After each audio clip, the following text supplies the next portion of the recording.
Unit 2 is called Getting There. And the first selection in Unit 2 is a poem called Maps. Now, I'm going to read this poem to you, and then after that, we'll take a look at all of this stuff on this page, because there's a lot of stuff on this page. But first, let's read that poem. Maps. Maps are really amazing things. They tell you where to go. They lead you across the country from Vancouver to Shabakto. They tell you what the land is like, whether it's high or low. They tell you where it's very dry and where the waters flow. Maps tell about the cities, the streets and roads they show. They guide you home on a wintry night, so you won't get lost in the snow. Maps are truly amazing things, but the very best ones show where pirates hid their silver and gold in treasure chests long ago. Now let's take a look at some of the stuff on this page. First, I'm going to talk about this thing. That's a cool thing that's on a lot of maps, and it's called a compass rose. I'm going to show you one on a different map. Here we see it down at the bottom here. And the one in the story just had the letter N on it, but this one we see N, E, S, and W.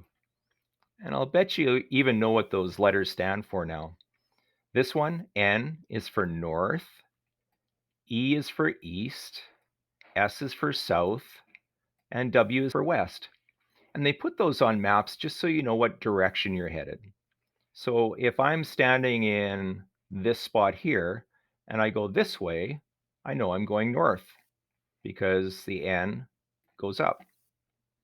And if I'm standing here and I go this way, then I'm going east. If I stand here and go this way, I'm going south. If I go this way, I'm going west. So the compass rose just helps you to know what direction you're going. I also see a map right here with an arrow. And that means that this map is showing us what's at the tip of the arrow, right where that star is. So this is called an inset. And this is a different kind of map. This is called a street map. And that's the kind of map you would use to get around a town or a city where you have not been before, just don't know where to go. I'm going to show you a different street map that's a little bit bigger than that one. So all of these blue lines are streets. And so if you want to get around whatever town this is, I'm not sure where it is, then you could just follow this map and you know where you're going to go.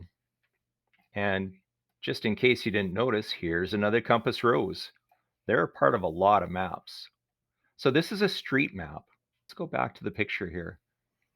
And then we also see this, which looks like it's a big circle, a big ball.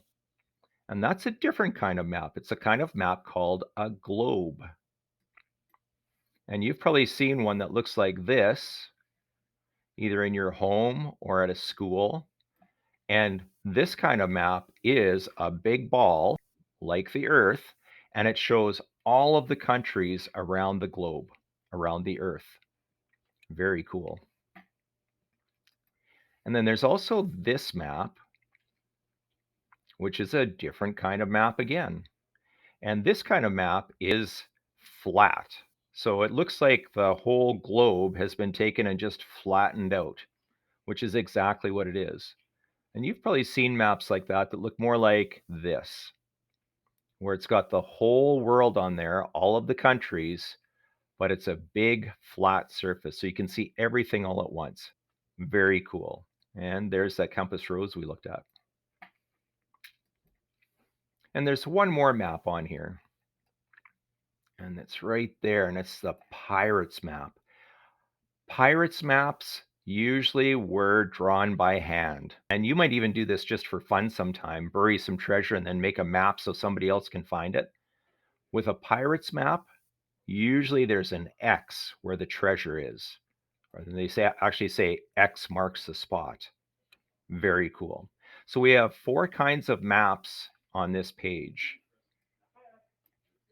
There's a few things I want to look at on all of these maps. but I'm going to use one of the bigger ones just because it's easier to see. On maps, there's also usually colors. Now, sometimes the colors mean something and sometimes they don't. Like, I bet you if we went to Europe, it's not really orange, and Africa isn't really yellow. For sure, Australia isn't purple. So here they're just using these colors to show the different continents. But I also see a whole bunch of blue here. What do you think the blue is? If you guessed water, you got it. Yep. On this map, they use blue to mark the water. I'm just going to show the globe. Globes also usually have a whole bunch of blue on them, and that's how they show the water. So sometimes the colors show different countries or continents. Sometimes it shows the water. I'm going to go back to this one. And I also see something else on this map. I see something called symbols. Symbols are like pictures that tell you about what's happening. So right here, I see a bunch of cones, and it looks like they've got white pieces on the top. Those are mountains. So that shows us where the Rocky Mountains are. Now, the mountains don't actually look like that, but they kind of do. And so when you see that on a map, you'll go, okay, that's probably mountains. And here I see a moose, which probably means that's where moose live. Here I see a barn, so I bet you that's farmland. I see a lot of stuff. Here I see an Inukshuk, and I know that they have those in Nunavut, so I bet you that's Nunavut where that is. Yeah. So sometimes they use symbols on maps. Not that there's actually a moose standing right there, but it kind of shows you where a moose might be in Canada. I'm going to go back to this map. Here, let's try this one instead. On this one, it also has words on it. So the big words say what the continent is, but there's all these other little words like Russia and Mongolia and Canada. So sometimes there's words on a map to identify places. And I think that's about all we need to look at about maps. Now, there might be somebody in your house that knows even more about maps. So, like if you've got a mom or a dad or an auntie or an uncle or a grandma or a grandpa that uses maps a lot, they can probably tell you even more stuff. Maps are cool. Before we leave this page, I want to go back to this poem for a bit. And I want to look at something. We've talked before about rhyme. And when I read one of these stanzas, remember a stanza is just a paragraph in a poem. I'll read this stanza. Maps are really amazing things. They tell you where to go. They lead you across the country from Vancouver to Shabukto. Go and Shabukto rhyme. They both have that O sound at the end. Let's keep going and see if that keeps happening. So I'll read the second stanza. They tell you what the land is like, whether it's high or low. They tell you whether it's very dry and where the waters flow. So up in this stanza, here, I'll just get my spotlight. In this stanza, the second and fourth line rhyme. And in this stanza, the second and fourth rhyme again. So same rhyme pattern, same rhyme scheme. Let's see if it happens again. Maps tell about the cities, the streets and roads they show. They guide you home on a wintry night so you won't get lost in the snow. It happened again. So the second and fourth rhyme, or sorry, fourth line rhyme. And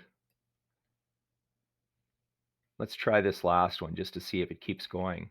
Maps are truly amazing things, but the very best ones show where pirates hid their silver and gold in treasure chests long ago.